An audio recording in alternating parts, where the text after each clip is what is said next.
Hello students. जैसा कि कल मैंने आपको बताया था कि आज हम न्यूमेरिकल्स लेंगे कूलम्स लॉ के। सबसे पहले हम बिल्कुल बेसिक न्यूमेरिकल्स, जिससे हम ये जान जाएं कि कूलम्स लॉ किस तरह से अप्लाई होगा, प्रैक्टिकली उसको किस तरह से हम लगाएंगे। न्यूमेरिकल क्या है? न्यूमेरिकल क्या है? एक प्रैक्टिकल एप्लीकेशन है। जिसे लेबोरेटरी में हमने कोई दो चार्ज लिए और उनके बीच में हम फोर्स स्टडी करना चाह रहे हैं, तो हमने क्या किया, फोर्स निकाल लिया। पहले तो मेजर कर लिया किस इंस्ट्रूमेंट से, फिर बाद में हमने देखा कि ये कूलम्स लॉ को फॉलो कर रहा है या नहीं, तो हम कूलम्स वाले फॉर्मूले में जब उसको रख के देखते हैं तो जो हमने मेजर किया था वही आंसर आना चाहिए। तो ये एक्सपेरिमेंटल इसका पार्ट हो गया कूलम्स लॉ के वेरिफिकेशन का। अब ये बात है कि जब हमने वो वेरीफाई कर लिया, इसका मतलब जब भी हम कोई भी दो चार्ज रहेंगे हमें बार बार एक्सपेरिमेंट करने की जरूरत नहीं है। अब हम फॉर्मूले से घर बैठ करके ही उसका आंसर आसानी से निकाल सकते हैं, पता कर सकते हैं कितना वहां पर फोर्स डेवलप हुआ है। हर चीज को एक्सपेरिमेंटली ना करना पड़े, इसीलिए फॉर्मूला दिया गया था। तो पहला question, 2 point charges of value +5 microcoulomb and -8 microcoulomb. देखो पॉइंट चार्जेस बोला है उसने, ध्यान देना इन चीजों पर। Are placed 2 metre apart from each other. मैं डायग्राम बनाता जाता हूं, इसका साथ ही साथ सॉल्यूशन इसका करेंगे। सबसे पहले क्वेश्चन को पढ़ना बहुत जरूरी है और क्वेश्चन को पढ़ करके ये समझना जरूरी है क्या क्या जानकारियां उसने दे रखी। तो पहली जानकारी हमें क्या दी उसने, पॉइंट चार्ज। जैसे ही हमने देखा कि पॉइंट चार्ज, इसकी लैंग्वेज से पता पड़ा, इसका मतलब कूलम्स लॉ यहां अप्लाई होना ही है। अगर हम पॉइंट चार्जेस लेते हैं और वहां पर फोर्स की बात करता है, उसने फोर्स ही पूछा है इसमें, तो ये पता पड़ गया कि अब यहाँ कूलम्स लॉ का ही यूज होगा। तो सबसे पहले हमने देखा कि हमें पॉइंट चार्जेस दे रखे हैं, उनके बीच की डिस्टेंस दी है। तो कह रहा है कि find the force of plus micro 5 microcoulomb on -5 microcoulomb का 8 माइक्रोकूलम पे कितना फोर्स है, और 8 माइक्रोकूलम का 5 माइक्रोकूलम पे। तो ये तो हम थ्योरी में ही बता चुके हैं। Q1 और Q2, Q1 जितना Q2 पे फोर्स लगाता है उतना ही Q2 Q1 पर फोर्स लगाता है, यानी F12 is equal to F21।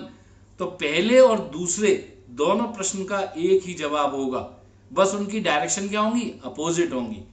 तो अब डायग्राम में दिखा देते हैं। +5 माइक्रोकूलम -8 माइक्रोकूलम, दोनों के साइन अपोजिट हैं, एक प्लस है और दूसरा माइनस है। तो क्या होगा, फोर्सेस कैसे होंगे, अट्रैक्टिव।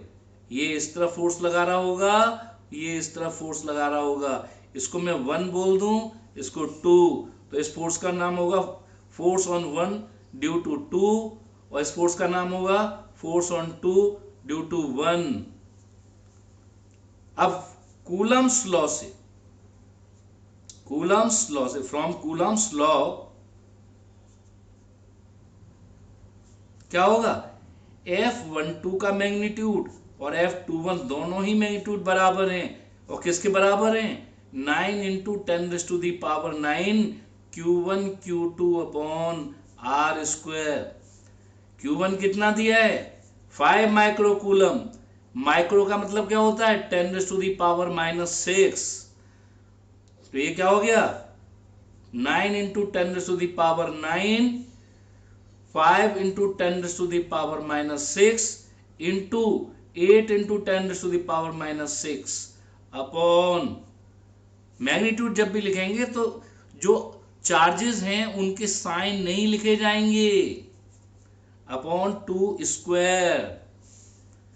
सॉल्व करने पर देखो -12 हो रहा है, ये 9 है, तो 9 × 5 × 8 अपॉन 4 × 10⁻⁻3 न्यूटन। 4 दूनी 8, 90 × 10⁻⁻3 न्यूटन, या 90 इंटू 10⁻³ न्यूटन भी बोल सकते हैं, या इसको 90 मिली न्यूटन भी बोल सकते हैं, या 0.09 न्यूटन भी बोल सकते हैं। 0.09 न्यूटन, ये इसका आंसर हो गया। पहले और दूसरे का जवाब एक ही है, बस दिशाएं क्या हो जाएंगी, अपोजिट। तो पहले प्रश्न का आंसर क्या आएगा इसमें,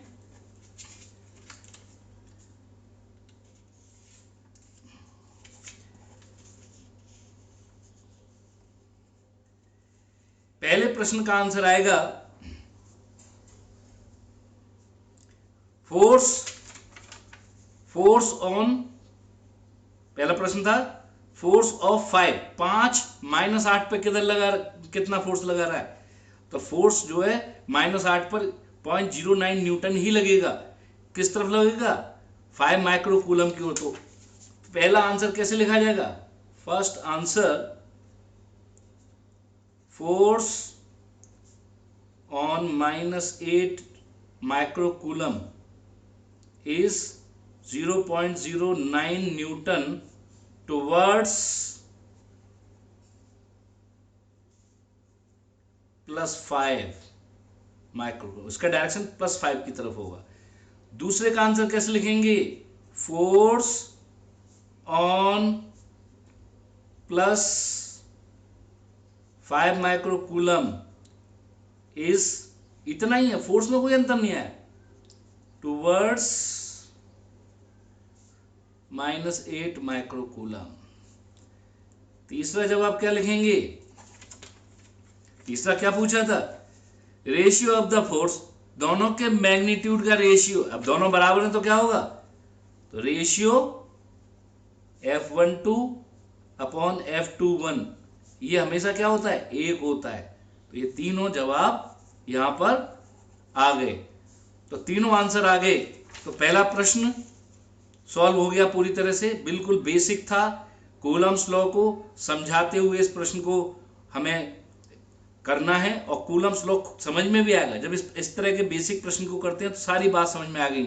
एक तो पॉइंट चार्ज होने पे हमने कूलम्स लॉ लगाया, दूसरा एक चार्ज दूसरे पे जितना फोर्स लगाता है दूसरा चार्ज भी पहले पे उतना ही फोर्स लगाया, यानी दोनों का मैग्नीट्यूड क्या होता है, सेम होता है, इसलिए रेशियो क्या आया 1। लेकिन डायरेक्शन दोनों की क्या होती है, अपोजिट, वो हमने लिखी। तो पहला प्रश्न हो गया। अब हम दूसरा प्रश्न करते हैं। दूसरा प्रश्न है, two small spheres are charged and placed R distance apart, what will be the effect on electrostatic force if Q1 is doubled, Q2 is doubled and R is doubled। तीन बातें कह रहा है, Q1 को डबल करने पे क्या होगा, Q2 को डबल करने पे क्या होगा, और R को डबल करने पे क्या होगा। ये बिल्कुल बेसिक लॉ पर इसको बहुत जल्दी से हम जवाब देते हैं। स्मॉल स्फीयर्स, इस पे ध्यान देना है, स्मॉल कह दिया इसका मतलब ये पॉइंट चार्जेस की ही बात कर रहा है। तो इसका जब सॉल्यूशन जब किया जाएगा तो सबसे पहले चार्ज Q1 के बारे में पूछ रहा है, तो हमने क्या बताया था, कूलम्स लॉ कहता है F is proportional to Q1, force Q1 और Q2 के प्रोडक्ट के प्रोपोर्शनल है, यानी Q1 के भी प्रोपोर्शनल है और Q2 के भी प्रोपोर्शनल है, और R के स्क्वायर के इनवर्सली प्रोपोर्शनल है। तो जैसे ही पहले वाले आंसर का क्या होगा, पहले वाले प्रश्न का आंसर क्या होगा, F is proportional to Q1। तो प्रोपोर्शनलिटी का मतलब जितने गुना Q1 को करूंगा उतना ही गुना F हो जाएगा। That is if Q1 is doubled, F is also doubled। Similarly, second में क्या होगा, F is proportional to Q2, that is Q2 is doubled,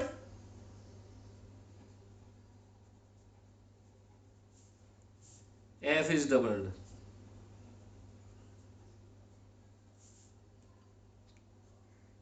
तीसरा, R is doubled, R के साथ क्या संबंध था, क्या रिलेशन था F और R का, F is proportional to 1/R²। यानी जैसे ही मैं R को बढ़ा रहा हूं, यानी Q1 को बढ़ाया तो F बढ़ गया, Q2 को बढ़ाया तो F बढ़ गया।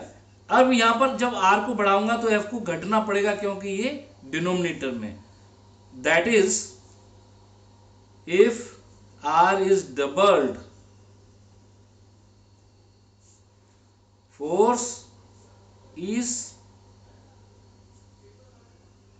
becomes 1/4 of the initial. अब वो कह रहा है Q1 Q2 and R double. Fourth part इसका है, अगर वो Q1 और Q2 और R तीनों को ही डबल कर देता है तो आप देखिए F is proportional to Q1 Q2 upon R square. दोबारा से अगर मैं इसको लिखूं, इसको भी डबल कर रहा है, इसको भी डबल कर रहा है और इसको भी डबल कर रहा है, तो हम देख रहे हैं 2 इंटू 2 4, ऊपर 4 आ रहा है, 4K Q1 Q2 और नीचे भी क्या आ रहा है 4R स्क्वायर। 4 से 4 कैंसिल हो गया, नो चेंज। जो F डैश था वो F के बराबर ही आ गया। F क्या था K Q1 Q2 upon R square और F डैश भी F के बराबर आ गया, नो चेंज। जब सबको सेम अमाउंट से बढ़ा देते हैं तो फिर उसमें कोई इफेक्ट नहीं पड़ता। चार्ज को जितने गुना बढ़ाया उतना ही गुना डिस्टेंस बढ़ा दी तो इस पर कोई इफेक्ट नहीं पड़ता। अलग अलग सबको बढ़ा रहे हैं तो इफेक्ट पड़ रहा है। चार्ज को दुगना किया, एक चार्ज को दुगना किया, फोर्स दुगना हुआ, दूसरे को किया तब दुगना होगा, यानी दोनों चार्ज को दुगना कर देंगे तो क्या हो जाएगा 4 गुना हो जाएगा। लेकिन डिस्टेंस को दुगना करते क्या होता है 1/4 हो जाता है। इसलिए जब सबको दुगना कर देते हैं तो कोई इफेक्ट नहीं पड़ता कि ऊपर 4 गुना बढ़ा और नीचे वाले ने 4 गुना घटा दिया और वो उतना ही कर दिया। तो ये दूसरा बेसिक क्वेश्चन था जो कि हमें कूलम्स लॉ की जो बेसिक्स हैं उनको समझाने की कोशिश कर रहा है, उनको अप्लाई करने का तरीका बताने की कोशिश कर रहा है। तीसरा क्वेश्चन है force of attraction between 2 point charges is 100 newton if the charges are now placed in a medium of dielectric constant 20। अब बात दूसरी आ गई, उसने क्या कह दिया है 2 पॉइंट चार्ज। देखो पॉइंट चार्ज हमें लिखना ही पड़ता है, कूलम्स लॉ अप्लाई करवाना है तो लिखना पड़ता है स्मॉल स्फीयर्स, कोई ना कोई हिंट देगा जिससे तुम्हें लगेगा ये पॉइंट चार्जेस हैं। तो force of attraction between 2 point charges 100 Newton. पहले 100 न्यूटन का फोर्स था किसमें वैक्यूम में। तो हमने देखा F0 क्या था K Q1 Q2 upon R square और K क्या था 1/4 पाई एप्सिलॉन 0। चूंकि अब हम कूलम से आगे बढ़ गए, मीडियम का इफेक्ट कूलम के बाद के साइंटिस्टों ने ऑब्जर्व किया था, उसको निकालने की कोशिश की थी, तो वही। और F मीडियम में क्या था 1/4 pi epsilon 0 K Q1 Q2 upon R square. F medium और F0 का अगर मैं रेशियो निकालूं तो ये क्या आएगा, बाकी सब चीज कैंसिल हो जाएंगी, क्या बचेगा K 1/K आएगा।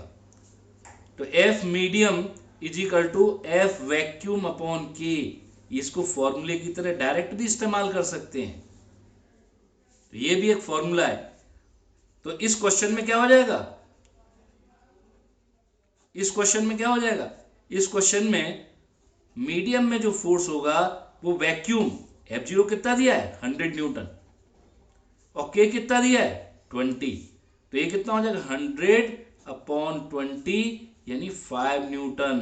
तो फोर्स जो है मीडियम में घट करके कितना रह गया 5 न्यूटन। और ये क्वेश्चन क्या हो गया सॉल्व। अगर आपको लगता है कि समझ में नहीं आया है तो आप मुझसे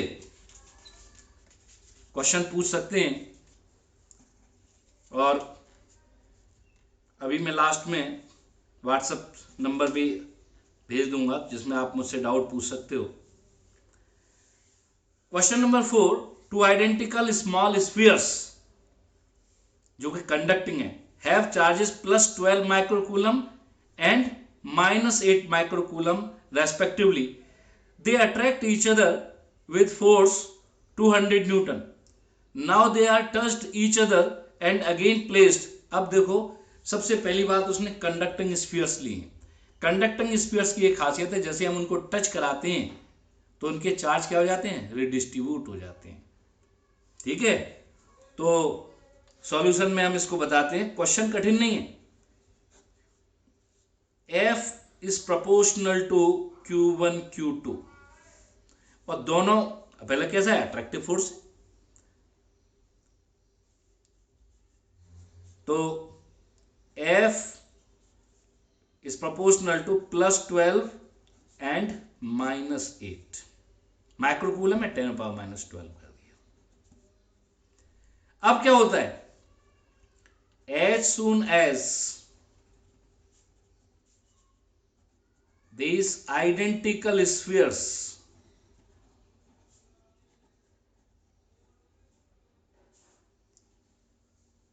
are kept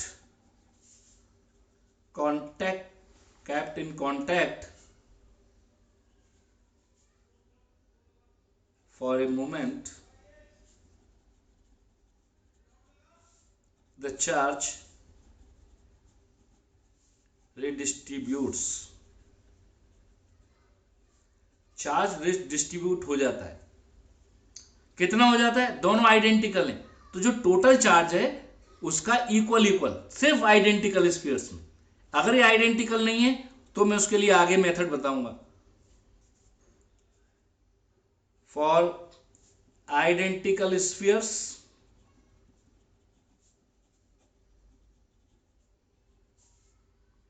charges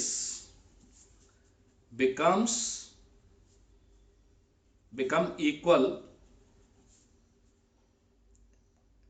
and equal to Q1 plus Q2 by 2, Q1 plus Q2 by 2 यानी +12 -8 by 2 यानी 2 माइक्रोकूलम। अब दोनों पे चार्ज कितना हो गया, 2 माइक्रोकूलम हो गया, तो नया फोर्स आएगा वो कितना आएगा,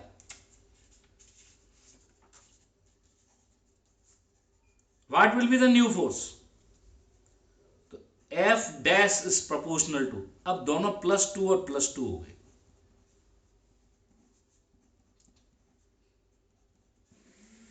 अब दोनों रेशियो कर दें F डैश अपॉन F, तो +2 क्या हो गया, +4 इंटू 10⁻⁻12, और पहले कितना था, 1 +12 था, 1 -8 था, 1 +12 था, 1 -12 था, देखिए +12 और -8, तो 1 +12 था और दूसरा -8 था, तो +12 इंटू -8 कितना हो गया, -96 इंटू 10⁻⁻12।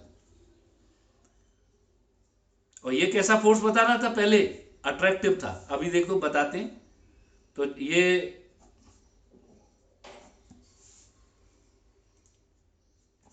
और पहले फोर्स की वैल्यू गिवन थी 200 न्यूटन,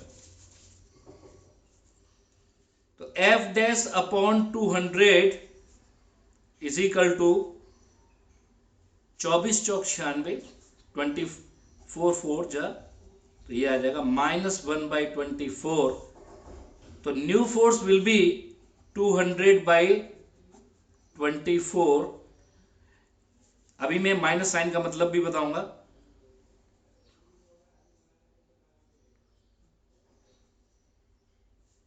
25/3 माइनस के न्यूटन, 25/3 और माइनस साइन का मतलब ये हो गया, पहले जो इसका नेचर था उसका reverse, minus sign shows that nature of force reverses।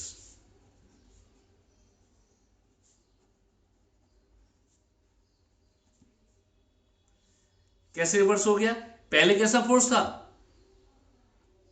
पहले था अट्रैक्टिव, अब कैसा हो जाएगा, that is force will become repulsive. जरूरी नहीं कि हम साइन से ही बताएं, बिना साइन के ही बता सकते थे। पहले दोनों के साइन क्या थे, अपोजिट थे, एक पॉजिटिव था और दूसरा नेगेटिव था, तो अट्रैक्टिव। जैसे दोनों को टच किया तो दोनों के साइन कैसे हो गए, जैसे क्योंकि दोनों पे सेम चार्ज आ गया, तो अब कैसा हो जाएगा, रिपल्सिव। तो आंसर क्या हो जाएगा, 25/3, तो F dash is equal to 25/3 newton repulsive, और जबकि पहले कितना था, अट्रैक्टिव था। तो डायरेक्ट भी लिख सकते हैं, जरूरी नहीं कि इतना नौटंकी किया जाए कि वो माइनस साइन और दिखाए। बहुत से लोग साइन, तो मैं हमेशा चाहता हूं साइन को अवॉइड करो, आप साइन को देख करके बस ये बताओ कि अट्रैक्टिव फोर्स है रिपल्सिव। ठीक है, तो आज के लिए हम ये बेसिक क्वेश्चन यहीं पर समाप्त करते हैं। अगले चैप्टर में इसके बाद के क्वेश्चन कराएंगे, क्योंकि इसमें न्यूमेरिकल्स जो है काफ़ी होते हैं, तो ये थोड़े 1-2 लेक्चर न्यूमेरिकल के ही चलेंगे और यही सीखने का है। थ्योरी तो आपको बुक में भी लिखा मिल जाती है, उसमें तो 2-1 आध पॉइंट ही होते हैं, लेकिन न्यूमेरिकल्स ही हैं जो कि आपकी नॉलेज को इम्प्रूव करेंगे और सबसे ज़्यादा दिक्कत यहीं पे आकर होती है। तो नेक्स्ट उसमें हम लेक्चर में इसके आगे के थोड़े से और अच्छे स्तर के सवाल करेंगे। ये बिल्कुल बेसिक थे, अब थोड़े नीट स्तर के सवालों पे आएंगे, फिर जेई मेंस के सवालों पे आएंगे और लास्ट में बिल्कुल अलग लेक्चर एक होगा जिसमें हम जो है जेई एडवांस के क्वेश्चन करेंगे। जिनको ये वीडियो पसंद आए वो जो है हमारे इस चैनल को सब्सक्राइब कर सकते हैं और बेल आइकन भी दबाएं, जिससे कि ये आपको बार बार दिखता रहे, और इसको लाइक भी करें। अपने फ्रेंड्स को भी बोलें, उसको भी देखने के लिए कहें, क्योंकि एजुकेशन को जितना ज़्यादा आप बांटोगे, दूसरों को बताओगे, उतना ही ज़्यादा बेहतर रहेगा। अच्छे कॉन्सेप्ट सबके सामने आने चाहिए, करेक्ट कॉन्सेप्ट सबके सामने आने चाहिए। Thank you very much.